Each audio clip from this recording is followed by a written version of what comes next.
Boa noite, gente. Que a paz do Senhor Jesus esteja conosco hoje, agora e sempre. Gente, feliz demais estar aqui com vocês de novo. É sempre um prazer, uma felicidade.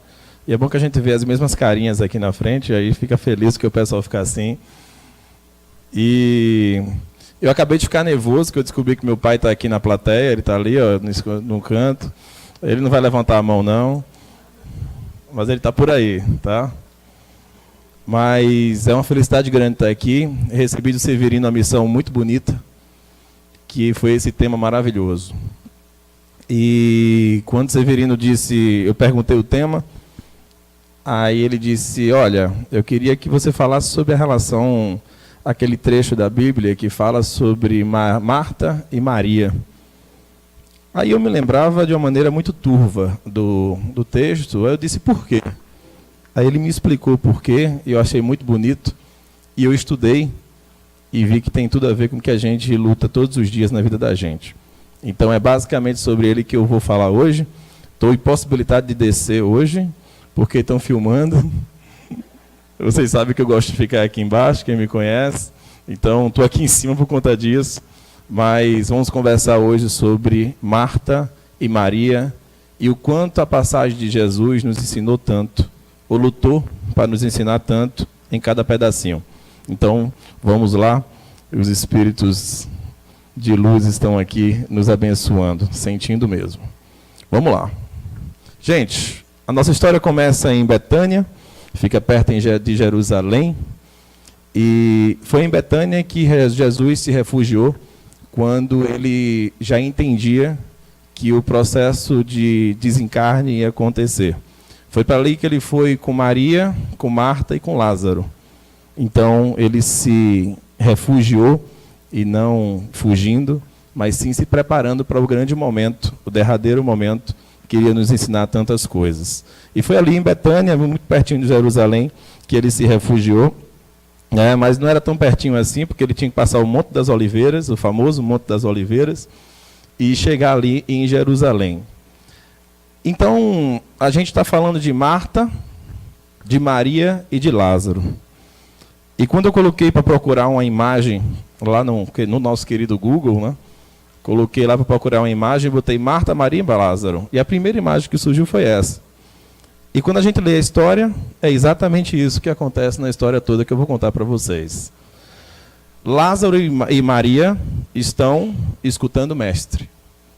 Escutando e bebendo do fluido e dos ensinamentos espirituais de Jesus. E Marta está trabalhando. Está gentilmente trabalhando, mas está obrando. E é sobre isso e sobre essa passagem de Lucas 10, que eu vou ler para vocês, que a gente vai conversar. Marta estava inquieta, ocupada com muitos afazeres, e aproximando-se de Jesus, inquiriu-lhe, Senhor, não te importas de que minha irmã tenha me deixado só com todo o serviço? A irmã dela é Maria. Peça-lhe, portanto, quem venha ajudar-me. Orientou-lhe o Senhor. Marta, Marta, andas ansiosa. Ansiedade é alguma coisa que acontece nos dias atuais? Que coisa, né? E te afliges por muitas razões. A gente está aflito por muitas razões? Que bom. Todavia, uma só causa é necessária. Maria, pois, escolheu a melhor de todas, e esta não lhe será tirada. Maria, pois, escolheu a melhor de todas, e essa não lhe será tirada. Aí eu começo a procurar, nos fatos bíblicos também, algo que pareça com isso, para a gente começar a conversar sobre os ensinamentos disso tudo. Em Mateus capítulo 6, versículo 25, portanto vos afirmo, não andeis preocupados com a vossa própria vida, quanto ao que haveis de comer ou beber, nem pelo vosso corpo, quanto ao que haveis de vestir. Não é a vida mais do que o alimento, e o corpo do que as roupas? Mateus capítulo 6, versículo 27. Qual de vós, por mais que se preocupe, pode acrescentar algum tempo a jornada da sua vida. Falando de ansiedade e de preocupações, não é isso? Aí, para finalizar, portanto, não vos preocupeis dizendo, que iremos comer, que iremos beber, ou ainda, com que nos vestiremos. Existem algumas lições dessa história de Maria e Marta. De Marta e Maria, não existe? Existem algumas coincidências com o mundo de hoje. Um mundo ansioso, pessoas preocupadas com a vida material, preocupadas com sua carreira, com a conta bancária, com cartão de crédito, com cheque especial, preocupadas porque o vizinho está trocando de carro e você não está trocando de carro, preocupada com as coisas do mundo. E Marta, naquele momento, ela estava simplesmente sendo hospitaleira. Marta não estava trabalhando para fora, não. Marta estava preocupadíssima porque estava esperando e recebendo Jesus em sua casa. E quando Marta recebeu Jesus em sua casa, ela começou a trabalhar, a providenciar o almoço, o jantar, a limpeza, o banheiro e tudo o que era físico. E Maria simplesmente sentou e escutou o mestre. Porque muitas vezes a gente está muito ligado nas coisas da vida, em resolver as coisas da vida, e a gente esquece de parar para escutar os ensinamentos do mestre. Muitas vezes a gente tem muito tempo para lavar os pratos, para lavar a louça, para trabalhar o dia todo. A gente tem muito tempo para tudo, mas quando é para os ensinamentos de Deus, a gente tem tempo? É o restinho do dia, não é isso? A gente está morto. Tem gente que chega ali de noite, começa a rezar, no meio da reza dorme, não dorme? Parece que é uma ligação com o eterno, não é isso? A gente reserva o restinho para Deus. A gente reserva o restinho para Jesus. A gente trabalha 44 horas por semana e a gente não consegue fazer 3 horas de campanha do quilo. Porque a gente está morto de cansado, não está? Porque a gente está morto de cansado. A gente trabalha 44 horas por semana na luta, na lida, porque a gente tem que ter o pão de cada dia, não tem? E eu não vou chegar aqui para dizer para você, dizer, olha, todo mundo tem que se demitir amanhã. Não é isso? Todo mundo se demite amanhã, ninguém trabalha mais. E vamos agora só servir a Jesus e a Deus. É isso? O que a gente está conversando aqui é sobre equilíbrio. É sobre equilíbrio. E está faltando equilíbrio na nossa sociedade. Existe um sistema de ansiedade muito grande. A gente encontra por aí jovens ansiosos querendo vencer. Jovens ansiosos desde a primeira idade da juventude querendo passar no Enem. Porque se não passar no Enem, não existe vida.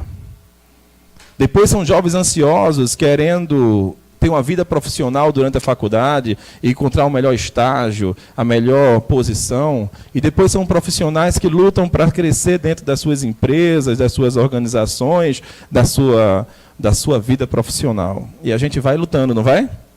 A gente vai lutando. A gente vai lutando, e vai lutando, e vai lutando. E todos os anos o ano passa mais rápido, parece. Não parece?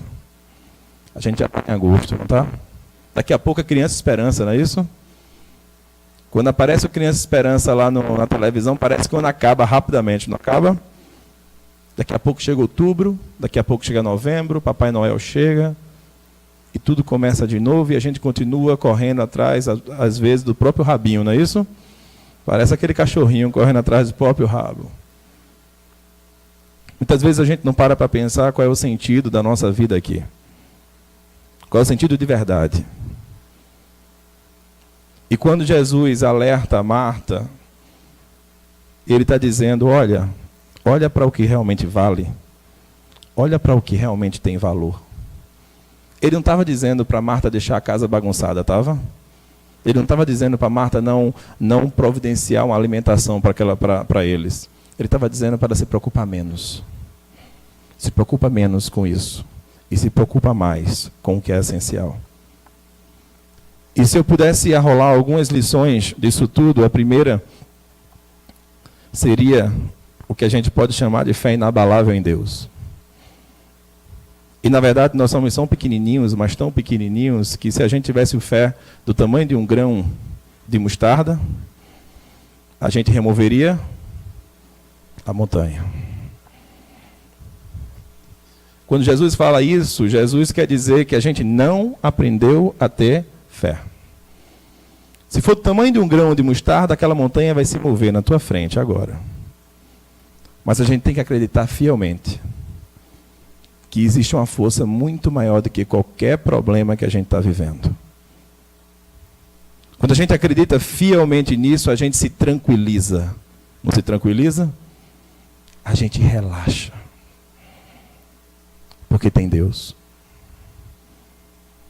Eu costumo dizer isso, e digo isso em quase toda palestra. Eu estava lá no encontro de jovens com Cristo, e o pastor entrou tinha mais de 1000 jovens, e o pastor não falou nada, e ele desligou todas as luzes, e ficou uma escuridão completa, e ele liga uma lanterna, e aquilo ficou na minha cabeça para o resto da vida. Porque ele liga uma lanterna e no meio daquela escuridão a luz vence. A lanterna fez uma luz que foi linda.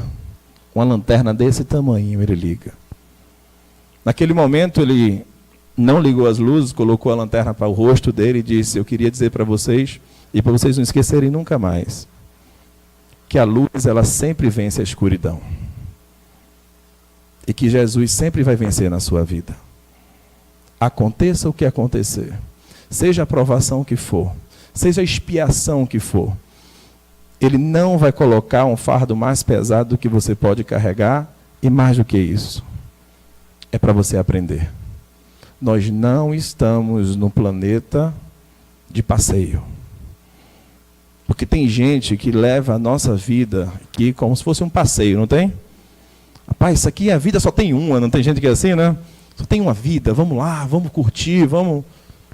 Ninguém está advogando aqui a tese que a gente tem que ser infeliz, tem? Mas sim que a gente tem que ter consciência que estamos aqui para aprender. Se a gente está aqui para aprender, a gente está aqui para evoluir, a gente vai ter que passar por algumas coisas que nos façam aprender. Não vai? Qual o momento da vida que vocês mais aprenderam na vida? Foi na tranquilidade ou na confusão? Foi quando? Foi quando estava tudo tranquilo, vocês aprenderam bem muito, está tudo tranquilo, tudo de boa. Não é isso? No meio da confusão boa, naquela doença grande, naquele desafio grande, naquela perca de uma pessoa muito forte, você aprendeu, não aprendeu? Basicamente, nós somos espíritos em estado de evolução. Nós somos espíritos que precisamos aprender com exemplos fortes. E esses exemplos fortes, com situações fortes, são os sofrimentos.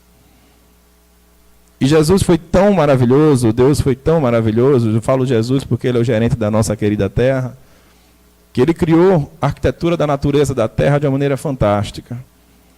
Quando uma árvore é podada, quando a gente recorta uma árvore toda, já fizeram isso?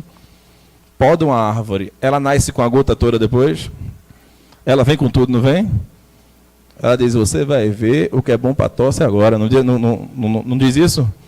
Ela nasce mais bonita ainda, não é isso? Uma terra, alguém já plantou aqui? Alguém já plantou aqui? Uma terra, para ser uma boa terra que dá bons resultados no plantio, ela tem que ser arada, não tem? E arar a terra é o quê? É bater na terra, não é isso? Eu bato na terra para ela ser melhor. Papai do céu avisou, não avisou? A gente é teimoso e às vezes reclama de alguns sofrimentos que a gente precisa. Mais do que a gente precisa, a gente merece passar. É tudo de acordo com o teu merecimento. Então, a fé inabalável em Deus é um treinamento diário de entregar a tua vida absolutamente a Ele, de acreditar absolutamente que existe algo muito maior que é nosso Deus do que qualquer coisa.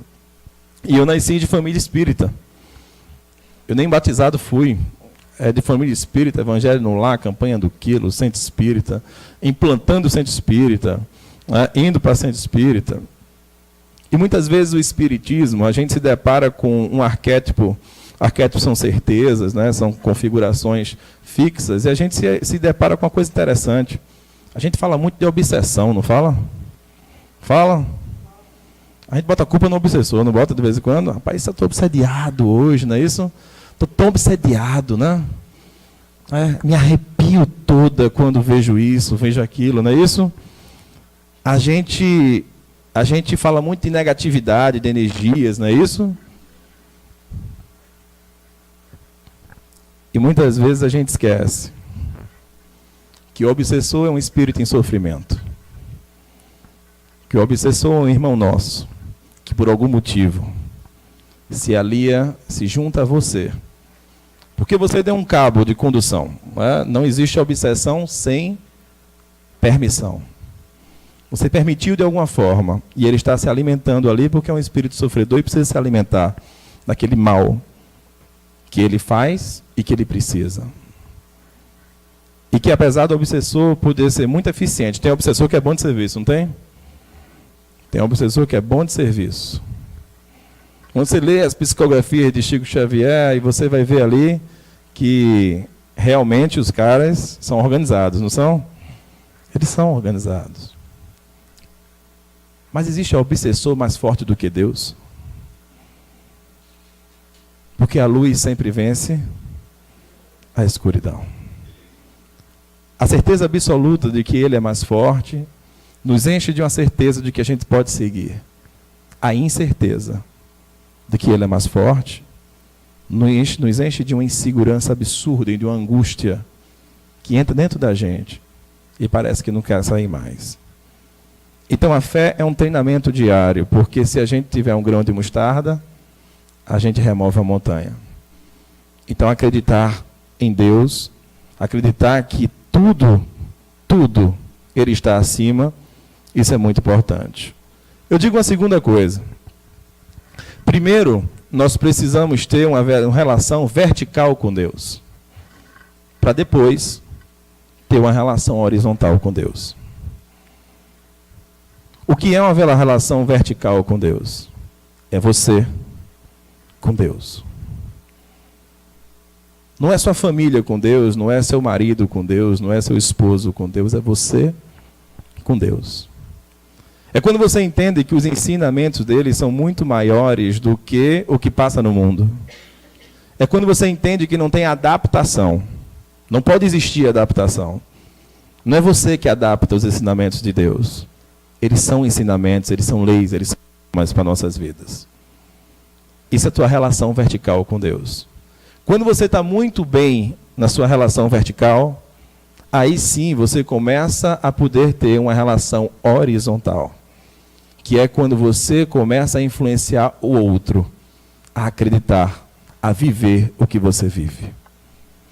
O que acontece é que algumas pessoas estão tão focadas na horizontalização, estão tão focadas em fazer com que o filho acredite em Deus e tenha fé, que o marido acredite em Deus e tenha fé, que a família toda acredite em Deus e tenha fé, que a sua relação individual com Deus ela é frágil.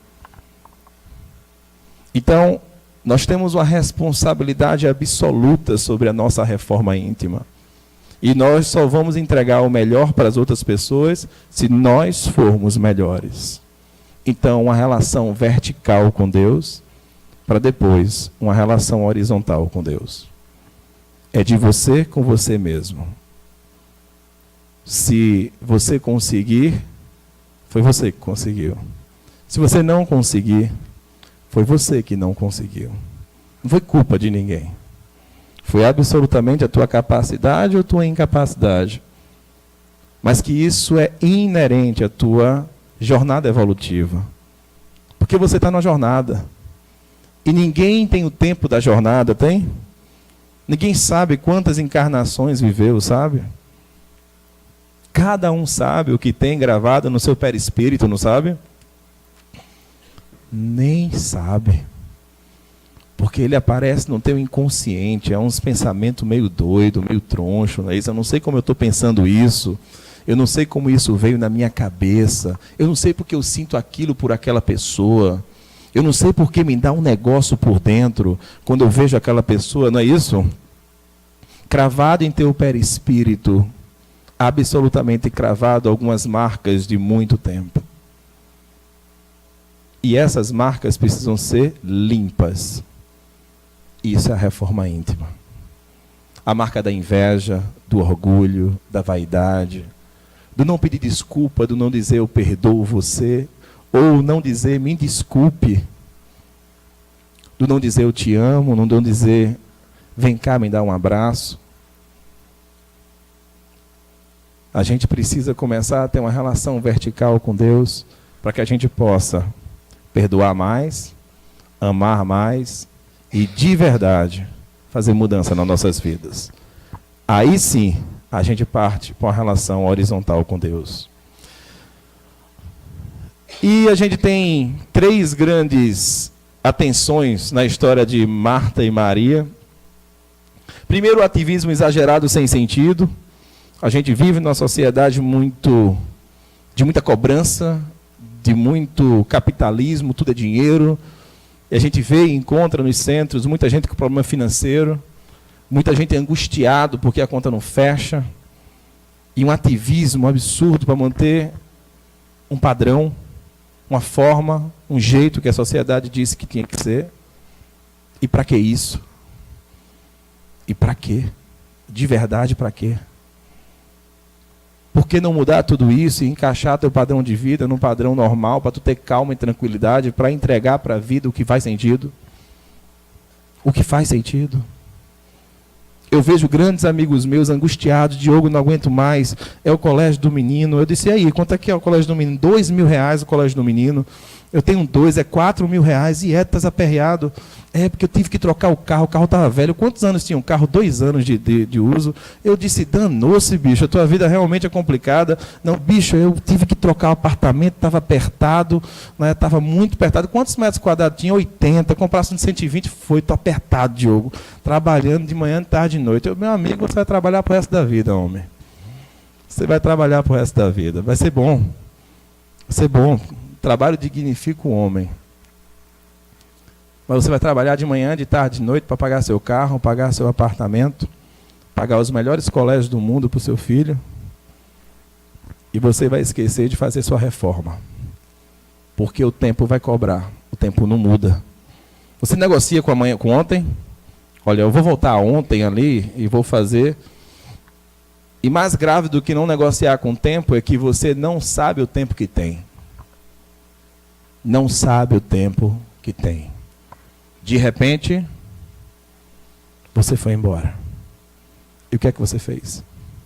Aí quando chegar lá em cima, aí você vai dizer, olha, eu fui uma pessoa muito trabalhadora. Trabalhei que só a gota. Trabalhei de manhã, tarde e noite de maneira honesta. De maneira honesta, porque é trabalho honesto, não é isso? Trabalhei de manhã, tarde e noite. E aí, o que é que você conseguiu? Imaginou a espiritualidade conversando com você? O departamento de acolhimento da sua colônia espiritual, tomara que seja colônia, tá, gente? Tomara que seja colônia. Departamento de acolhimento, e aí? Mas o que é que você fez? Ah, não, mas eu formei meus filhos nos melhores colégios. Aí ele vai dizer, sim, mas, vamos, continue aí. Continue aí. Não, mas eu comprei os carros do ano lá, eu sempre estava com meu carrinho novinho. De novo, meu amigo, vamos lá, vamos tentar mais uma vez. Mas meu apartamento era muito bom, meu apartamento. Massa, meu irmão, vamos lá, vamos progredir, vamos conversar mais um pouco. Mas o quê? Aí você vai dizer, a luta era grande para ter tudo isso, meu amigo. Para ter tudo isso, a luta era gigantesca. Eu trabalhava de manhã, tarde e noite, nem um louco. Onde foi que você ajudou o outro? Onde foi que você se entregou pelo outro? Aquele parente difícil que você tem, que foi colocado na tua arquitetura reencarnatória, não por acaso. Aquele parente difícil, tu fizesse o quê? Ah, não, aquele parente era muito difícil. Qualquer coisa era confusão. Qualquer coisa era disse que disse. Ah, aquele. Você fez o quê? Me distanciei para não dar confusão. Não é isso? A gente não se distancia, não é isso? Já ouviu falar de cheque pré-datado? Já ouviu? Hoje em dia não é cheque pré-datado, é cartão de crédito em 10 vezes, não é isso? Tem espírita fazendo cartão de crédito em 3 encarnações. Não é isso? Ó, divide em 3 encarnações, para mim que eu não aguentei, não. Eu saí, estou fora, não vou recuperar meu relacionamento com aquele meu irmão, com aquele meu parente, porque não dá. Ele não dá espaço. Mas esse é o sentido, ele não dá espaço mesmo. Porque vocês não são afins. Vocês têm algo a recuperar. Como é que ele vai dar espaço? Vocês têm algo grafado que vocês não lembram o que é muito forte entre você e ele. E essa é a tua missão. Porque uma mãe é louca por um filho, é uma afinidade absurda, e outro filho é aquela desafinidade absurda. Por quê? O Espiritismo explica muito bem isso de maneira muito simples, a lógica das reencarnações. E quando a gente se fecha em copas e simplesmente quer ser feliz, vou ser feliz, vou me distanciar de todo mundo, não é isso? Eu estou me distanciando das minhas próprias missões. Eu estou me distanciando do presente que a vida me deu, de poder recuperar um relacionamento perdido por vidas e mais vidas, e eu estou me distanciando. Eu estou me eximindo da minha causa, do motivo de eu estar aqui. E tudo isso versa sobre um ativismo exagerado sem sentido, ou ócio improdutivo, porque tem gente que trabalha demais, tem gente que não faz nada, não é isso? E tem gente que não faz nada e não torna produtivo isso. Não tem? E tem gente que foca na vida dos outros. Mais do que isso, existe uma passagem no Evangelho que é da porta larga e da porta estreita. Eu me lembro muito bem, na minha casa tinha Evangelho no lar e papai me chamava de Aulinha, só Paulinha. A gente morava no prédio, só Paulinha. A gente subia Paulinha, ele escrevia, ele fazia lá o mundo, ele botava, isso aqui é a terra, aqui em cima está Deus, embaixo está Jesus, embaixo está os bons espíritos. Aqui tem estrela clara e aqui tem estrela escura. Entenderam, né? Se você fizer coisa boa, vai para clara. Se você fizer coisa ruim, vai para escura. Então já era uma psicologia ali muito bem feita. Mas mais do que isso, a gente passeava pelo conteúdo do Evangelho segundo o Espiritismo de uma maneira tranquila. Então eu me lembrava muito bem, eu tinha 6 anos de idade, 7 anos de idade, e vinha a porta larga e a porta estreita, não vinha? E é fácil de entender, não é? É fácil. Mas a gente vive lutando o dia todo para enlargar a porta, não é isso? A gente é tinhoso, não é não? Rapaz, está difícil demais, está muito complicado, eu vou enlargar essa porta. Não é? Mas, na verdade, a gente aprende na estreita, não é isso? A gente aprende na estreita. Cuidado, senhores. Muito cuidado. Tem gente aqui que recebeu a porta larga na vida. A vida é tranquila. A vida não tem grandes tribulações. A vida não tem grandes problemas. Aí que mora o perigo, não é não? Aí é que mora o perigo. Agora tem gente aqui que recebeu uma porta bem estreitinha, não recebeu? Eu estava pensando, Diogo, o negócio aqui é feio, aqui é estreita, é quase nula. Eu me espremo todo dia para passar na minha porta. E que a gente agradeça a Deus pela oportunidade que a gente tem de passar pelo que a gente passa. A gente só passa por caminhos que a gente devia passar. A gente não passa por um caminho que a gente não devia passar. E existe um perigo nessa porta larga demais, não existe? Muito grande. Que são as facilidades da vida. E as facilidades são gostosas, não são? Entendam que a espiritualidade de luz está querendo trabalhar ao teu favor. E existe outros tipos de espírito querendo trabalhar ao favor da desorganização desse mundo, não quer? E criou uma série de prazeres maravilhosos no mundo que parece que é o sentido da vida, não parece? Parece. Aí você fica focando nisso aqui o tempo todo. Você fica buscando algo melhor o tempo todo.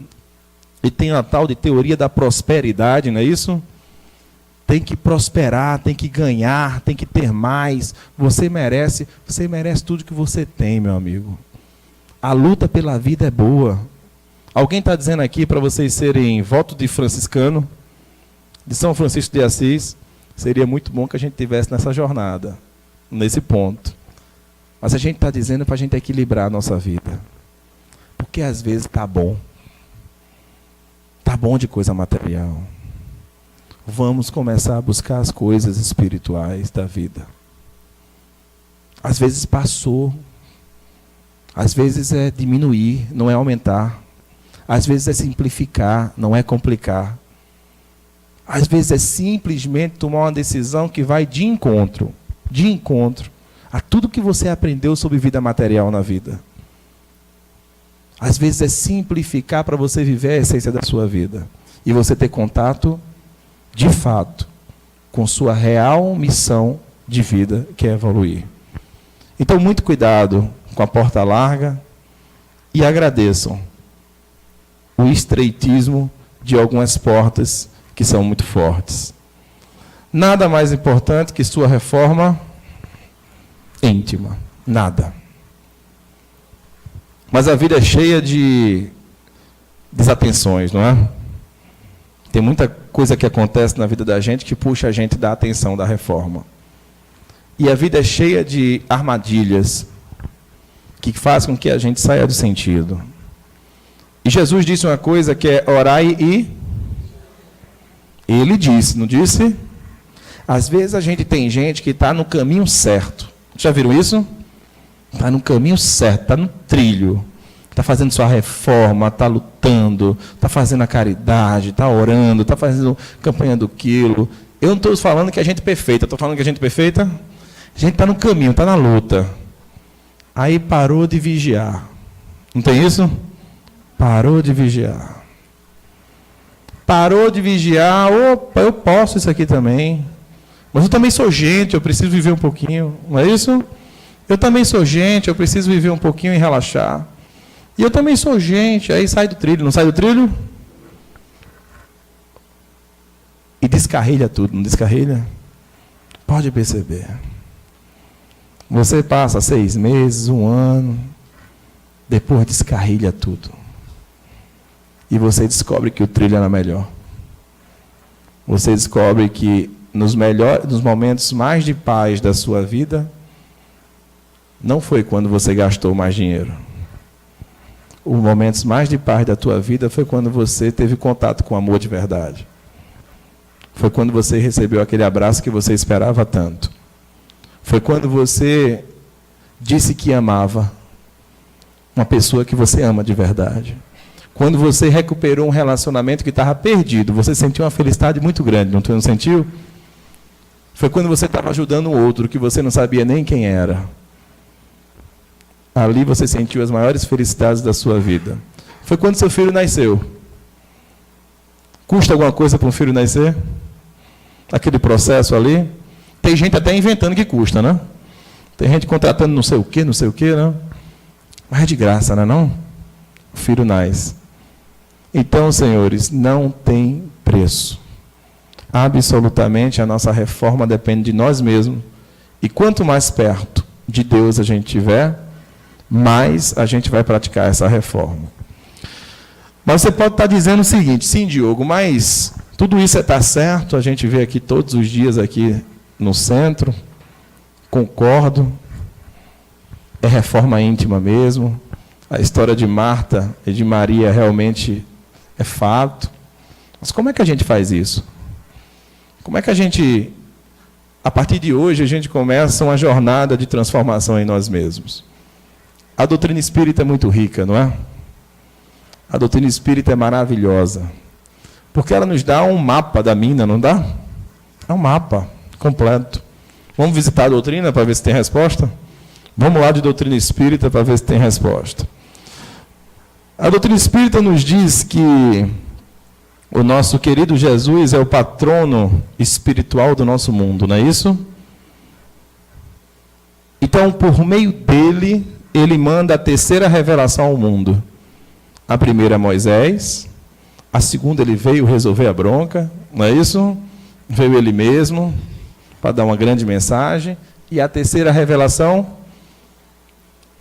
um pouco mais de esclarecimento sobre o que acontece no mundo. Nada mais do que isso, que é o Espiritismo, por meio de Allan Kardec. A terceira revelação não é Allan Kardec. A terceira revelação é o conhecimento da doutrina espírita. Até porque a segunda revelação não é Jesus. São os conhecimentos que Jesus trouxe junto com a sua vinda. Assim como a primeira revelação não é Moisés, são os conhecimentos e os exemplos que veio por meio deles. Então, nosso patrono, ele mandou o Espiritismo, e tem umas respostas bem pragmáticas no Livro dos Espíritos, não tem? Vê essa pergunta aqui. Qual o meio mais prático, mais eficaz que tem um homem de se melhorar nessa vida e de resistir à atração do mal? Tem um textão aqui. É uma linha, né? Um sábio da antiguidade lhe disse: conhece-te a ti mesmo. A grande questão é que a gente se esconde por meio de máscaras e a gente inventa uma história da gente mesmo. A gente é bom nisso. A gente inventa uma história sobre tudo o que acontece na nossa vida. A gente inventa uma historinha. Porque a gente inventa uma desculpa bem grande. Não inventa? E o que Santo Agostinho responde na sua mensagem, lá na 919A, fazei o que eu fazia quando vivi na terra. Ao fim do dia, interrogava a minha consciência, passava a revista ao que fizera e perguntava a mim, mesmo se não faltara algum dever, se alguém tivera motivo para de mim se queixar. Foi assim que cheguei a me conhecer e a ver o que em mim precisava de reforma. Acontece que a gente vai crescendo e a gente vai ficando maduro e a gente vai virando cada vez mais juízes.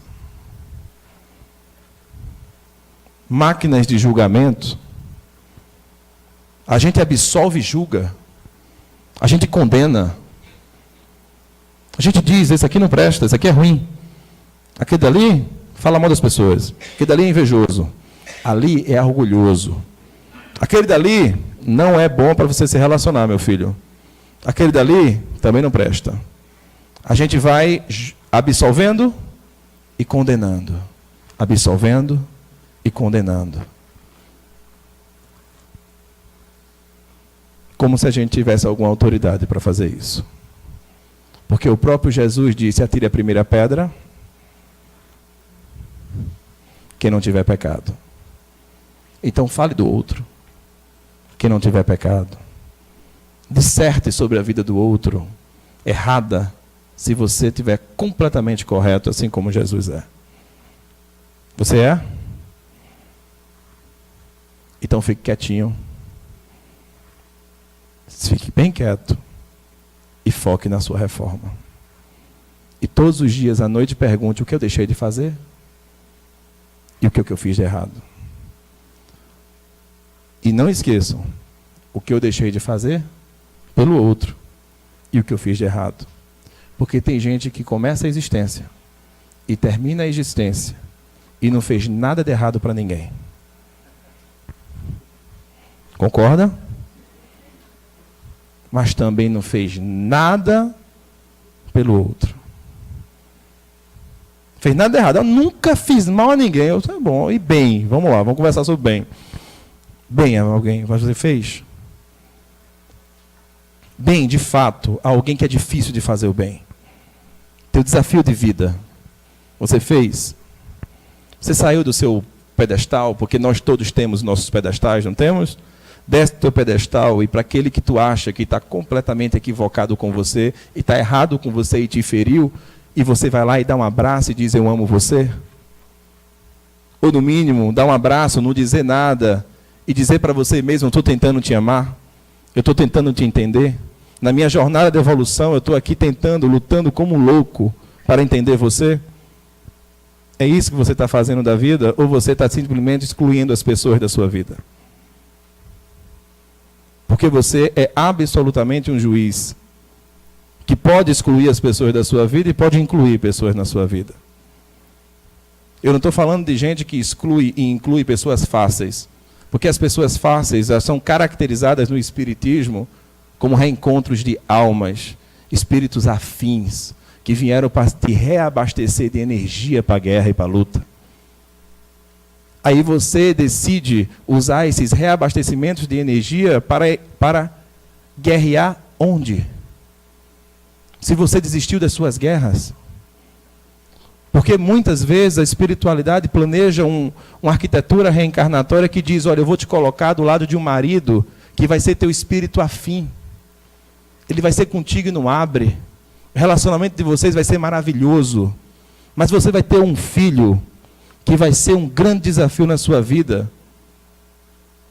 E Deus te dá um grande presente de um grande esposo e você desiste do filho. Aí você, Diogo, eu nunca recebi presente nenhum.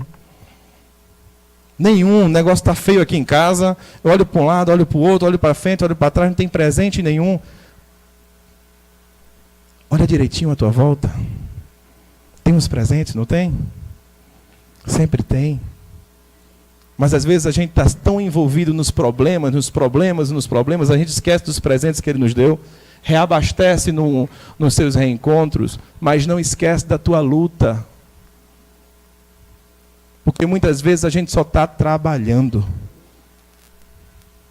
Como Marta trabalhava e esqueceu de contemplar, de fato, os ensinamentos do Mestre. E ele simplesmente disse para a gente amar a Deus sobre todas as coisas e ao próximo como a nós mesmos. Ele não falou muito difícil, falou? Ele não falou muito difícil. E que, de fato, nós entendamos que quando o Espiritismo vem com a máxima fora da caridade não há salvação, é simplesmente um declarar de incapacidade de seguirmos sozinhos. A gente não consegue sozinho. Não consegue. A gente só consegue sendo sustentado por algo muito maior do que nós, que é o amor. Quando a gente diz que fora da caridade não há salvação, muitas outras religiões dizem, o espírita compra lugar no céu, porque acha que fazendo bem ele está indo para o céu. Não. Não é isso que a gente acredita. A gente acredita que a gente só vai se edificar, a gente só vai se transformar se a gente tiver no trabalho do bem. Porque o trabalho do bem nada mais é do que uma crosta de luz, onde você está envolto, e ali você está protegido. E ali teu espírito protetor pode te acessar. Ali ele pode te acessar e te dar algumas dicas de vida. As melhores ideias que eu tive na minha vida foi dentro da campanha do quilo, com um saco nas costas. Porque a gente está protegido. E ali você está dando para o próximo, sem querer para você. Aí você está dentro de uma crosta de luz tão poderosa, que você consegue ser influenciado positivamente. Aí você chega perto de Deus. Porque no mundo que a gente está, senhores, é difícil até de orar. No mundo que a gente está, a gente passa 5 minutos tentando fazer uma oração, e a gente pensa no trabalho, a gente pensa no filho, a gente pensa nas coisas, a gente não consegue ter concentração para orar. Se a gente tem uma incapacidade tão grande dessa, se a gente reconhece a nós mesmos como incapazes de fazer isso sozinho, a gente só consegue fazer isso com Jesus e com Deus, a gente tem que fazer caridade. Não tem outra saída. Ajuda o bazar, ajuda no hospital. Tem um grande cara que eu conheci agora há pouco que está 3 vezes por semana nos presídios. tem um projeto de poesia nos presídios. Professor sai, dá sua aula, meio-dia larga, vai lá para o presídio. Ensinar o preso que existe poesia. O que é que nós estamos fazendo? Eu olhei para esse meu querido, eu disse, meu irmão, o que você faz é lindo. E eu gostaria muito de estar junto de você. Mas eu estou que nem Marta trabalhando. E você está que nem Maria contemplando Jesus. Essa pessoa que eu falei não morre de fome, morre? Ele não tem necessidades básicas, tem? Não tem problemas com necessidade. E é sobre isso que a gente veio conversar aqui. O quanto você, de fato, está entregue à sua transformação e à transformação desse mundo que a gente reclama tanto, e o quanto você está trabalhando. E de fato e de direito, a gente está numa jornada de aprender a amar. E já finalizando, no Evangelho segundo o Espiritismo, lá quando a gente fala de a lei de amor, tem um carão que a gente leva aqui, não tem? É um carão que a gente leva, não é não? Pobres irmãos, é a vossa afeição que vos torna egoístas. Vosso amor está restrito a um círculo íntimo de parentes ou de amigos, e todos os outros vos são indiferentes. Porque você absolutamente condenou e absolveu, não é isso? Esse aqui dá para me relacionar, esse aqui não dá. Esse aqui é difícil, esse aqui é fácil. Esse aqui eu vou, esse aqui eu não vou. Eu faço um desafio para vocês, e eu não tenho dúvida que assim como eu, cada um de vocês tem os desafios de vocês, não tem? Se vocês pensarem aqui rapidamente, qual é o meu maior desafio? Vai vir à cabeça alguém, não vai? Aquele mais problemáticozinho, não tem? Que a gente já chancelou como problemático, não chancelou? Problemático, não é isso? Eu digo para você com todo o amor do mundo, essa é a tua missão. Enquanto você não recuperar, enquanto você não aprender a amá-lo, entendam, aprender a amá-lo não é ser afim. Não é ser afim, é aprender a amá-lo. Cheque pré-datado para a próxima vida. Próxima vida vem um pouquinho mais junto, não vem não? Quem sabe, se é seu parente mais distante, vem um pouquinho mais junto, não vem? Aí depois a espiritualidade faz de um jeito que vocês veem pai e filho, marido e mulher, e você vai na jornada da vida tentando aprender, tentando lutar todos os dias para aprender a amar aquela pessoa. Abram-se para esse novo desafio. Se coloquem no trilho, se coloquem humildes, se coloquem humilhados, muitas vezes. Porque às vezes a gente precisa se humilhar, não precisa? Mas se humilhar já é um esforço muito grande para a gente, não é isso? Mas às vezes a gente precisa se humilhar para que a gente consiga penetrar nas pessoas. Para que a gente consiga entrar nas pessoas. Porque se humilhar para você pode ser simplesmente amar para Jesus. O que você chama de se humilhar pode ser amar para Jesus. Porque quem mais se humilhou do que Jesus? Lê a história de Jesus. É uma história de humilhação absurda, não é isso? Que disseram, fala Jesus. Por que você não fala? Você não é o rei dos reis? O teu Deus não é o Deus dos deuses? Ele podia usar o poder dele ali, não podia? Ele decidiu se humilhar. Mas você não pode. Mas você não pode. Senhores, aprender a amar é aprender a amar as nossas missões. E só para finalizar, pare de só trabalhar e comece a reformar-se. E eu digo com toda a verdade do mundo que essa palestra foi muito mais para mim do que qualquer pessoa aqui dentro dessa sala. Vocês estão diante de um cara que trabalha quase 14 horas por dia. Para estar aqui hoje de 7 horas da noite foi uma cirurgia no meu trabalho muito grande. Isso está errado. Isso não está certo. Porque eu aprendi outros valores. E essa palestra de hoje foi muito importante para a minha vida. E eu quero agradecer a vocês, porque, acima de tudo, quem fala aqui para vocês é absolutamente, a gente é um condutor de muitas coisas que algumas pessoas precisam ouvir, ou que nós mesmos precisamos ouvir. Que a gente continue na jornada, que a gente se recoloque aos trilhos, no trilho da reforma, no trilho de Deus, da caridade, no bom sentido. Que Deus ilumine cada um de vocês e que a gente saiba ser humilde o suficiente para corrigir as rotas. Deus abençoe vocês.